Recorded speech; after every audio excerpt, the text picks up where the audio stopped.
আপনারা দেখছেন CNW news TV. রেমালের তাণ্ডবে ঘরবাড়ি বিধ্বস্ত। আমাদের সিএনডব্লিউ নিউজ টিভির প্রতিনিধি ভোলা থেকে আব্দুল্লাহ আল নোমান এর পাঠানো ভিডিও চিত্রে দেখুন বিস্তারিত। ভোলায় ঘূর্ণিঝড় রেমালের তাণ্ডবে 2 শতাধিক ঘরবাড়ি বিধ্বস্ত হয়েছে। উপড়ে পড়েছে ছোট বড় প্রায় কয়েক হাজার গাছপালা। ঘর চাপায় ও গাছের আঘাতে শিশু, নারী, পুরুষ সহ মৃত্যু হয়েছে। আহত হয়েছে 20 জনের বেশি।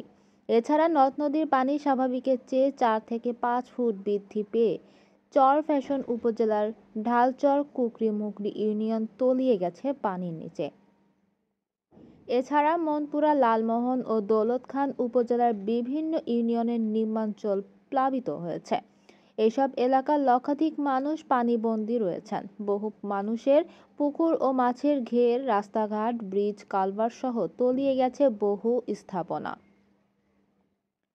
ঘর চাপায় ও গাছের চাপায় লালমোহন, বোরহান উদ্দিন ও দৌলতখান উপজেলায় শিশু, নারী, পুরুষ সহ 3 জনের মৃত্যু হয়েছে। ঘূর্ণিঝড় রেমালের প্রভাবে জেলার বিভিন্ন উপজেলায় 2 শতাধিক কাঁচা ঘর বাড়ি বিধ্বস্ত হয়েছে। জেলার বিভিন্ন উপজেলায় প্রায় লক্ষাধিক মানুষ রয়েছে পানিবন্দী অবস্থায়। গবাদি পশু ও পুকুরের মাছ জোয়ারের পানিতে ভেসে গেছে। এছাড়া রোববার সকাল থেকে বিদ্যুৎহীন রয়েছে পুরো জেলার মানুষ।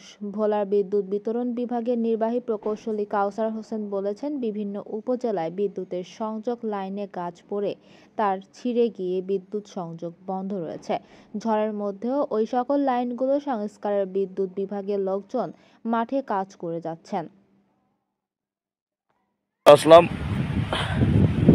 যদিও মন ভালো নেই, তারপর আপনাদের কাছে আসাটা আমার মনে একান্ত জরুরি ছিল। কেননা আমি কালকে যে লাইভটা দিছিলাম, ওই লাইভটার পরে এখন আমি কোন অবস্থানে আছি আপনাদেরকে জানানো আমার অবশ্যই উচিত। কেননা আমি তো আল্লাহ আমার জীবিত রাখছি বিধে আমি আপনাদের কাছে আসতে পারছি বা আপনাদেরকে এই ভিডিওটা তুলে ধরতে পারতেছি আপনাদের মাঝখানে।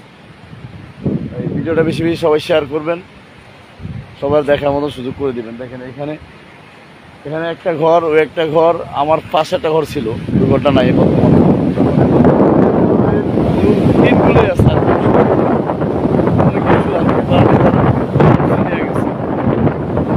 সব নিয়ে গেছে। এখানে দেখেন নদীটা কতটা নিকট আমার, এই হলো আমার নদী।